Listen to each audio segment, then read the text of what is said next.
Hey guys, so today I'm going to be reviewing Siege and Storm by Leigh Bardugo, the second book in the Christian trilogy.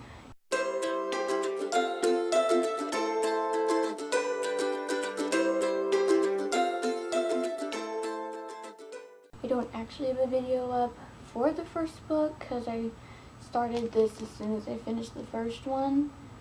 I really don't want to spoil anything for people because I went into this trilogy completely blind, and I feel like it's the best way to go. Just know that if you love fantasy, you'll probably like this series. It's so good. Basically, it's full of magic, so good, and the villain is just amazing, and I really like the villain actually, and I can't, this is gonna sound really weird, but the villain is one of the love interests, and just, if that doesn't intrigue you, then I don't know what will. So if you have not read this book, then I would suggest that you leave because I'm going to spoil a lot of the things. So, goodbye, non-spoiler people. Goodbye. Just go. Here, just look at the cover as you leave. So, if you stay, you've either read the book or you don't care if you're spoiled. So, Alina. I really liked how her character grew and how she's so much stronger. And I like the fact, like in Aragon, I love that with killing, it's just like no big deal.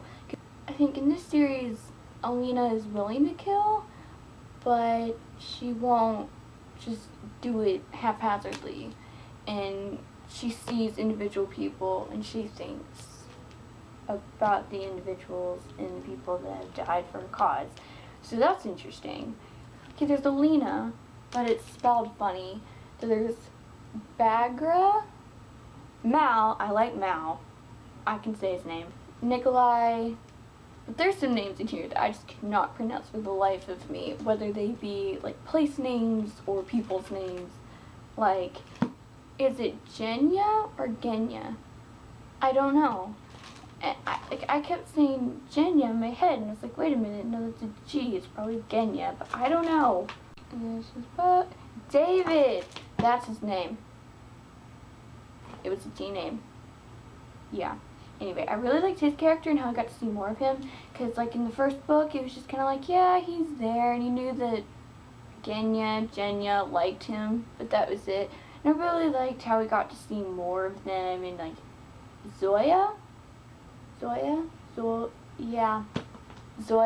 gonna go with that, and just like their reasoning behind what they do. And the Darkling has to be one of my favorite characters in this series. Just the fact that he is even a love interest just boggles my mind, but I could totally see him and Alina ending up together in the end. Like, okay, so I love Mal, and I love Nikolai too, / Thermon. But I totally am like, yes, I love you and Mal together. You're adorable. But at the same time, I'm like, what if Mal finds somebody, or they find that, you know, like the best friends since young doesn't work out, but Alina finds that her true, like the only person that can truly love her for her power and all is the Darkling, and she's the only one who can save him. Maybe we'll figure that out. What's the Darkling's real name? Like, his name was not always the Darkling, and they call him like the, what do they call him, like the Black Prophet or something like that? But yeah. Oh yeah, and the fact that Alina is an orphan, I actually had this theory going for the first book as I was reading it, that maybe, you know, the Darkling has to be her dad or something. I don't know why I thought that. But because she's an orphan and she has this immense power, I'm thinking that, you know, she is light, so I don't know what I thought.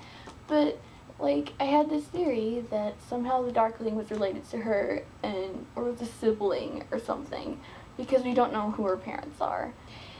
What did you guys think of Vasily? Nikolai's older brother. We'll just go with that, him.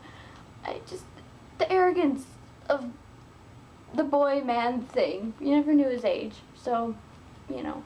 But, you were the reason that Fedyor died, and that, Emery, even though, See, there's so many characters that are named and that I like, but I can't pronounce their names for the life of me. And what the Darkling did to Genya, oh my goodness. See, when you're reading it, you don't think about the pronunciation and trying to say things out loud. You just have the pronunciations that you use in your head. But trying to say things out loud, you're just like, what do I say? It doesn't sound right.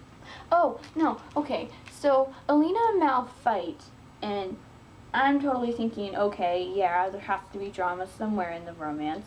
But then Mal goes all like, I'm gonna become like a pirate person and drink all night long and get beaten up and then come back and I'm gonna look like a poor lost puppy that needs saving, and then you're gonna, you know, look at me and feel bad and just why?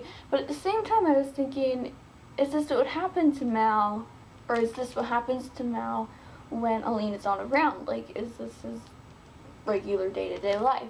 And I know that he was dealing with, you know, not being able to be a soldier anymore, but he was Alina's soldier. Come on. I feel like I'm saying negative things about the book, but I like it. And the Keftas. I like the... Keftas? Yeah, I think I'm saying that one right. But I really like the Keftas and how they show your status as a Grisha. And I like that word too, Grisha. It's so cool. And I love what they do with Alina's power and how, like, they made the gloves with the mirrors on them. Just like, how cool is that? And then the bowl things. I had a really hard time imagining the bowl things.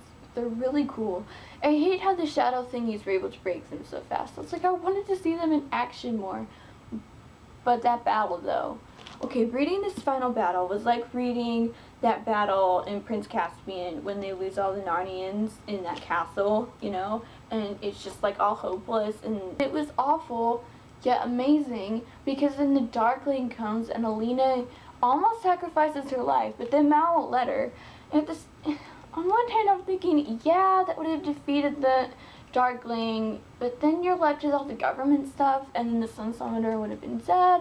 And what do you guys think of the Fold, and how do you imagine the Fold? The Volcra, the fact that Alina could like hear the human in their cries after she got bitten, and she can like hear it, and it just like, it's unbearable for her for them to die. It's so, oh, there are all these little clues that lead me to believe that the Darkling and Alina are gonna be, they're gonna become something, or something, they're gonna be a couple, because the light and dark need each other to balance each other out. Favorite parts? I don't know, really. I really did like the part where they're at, was it like a ball type thing?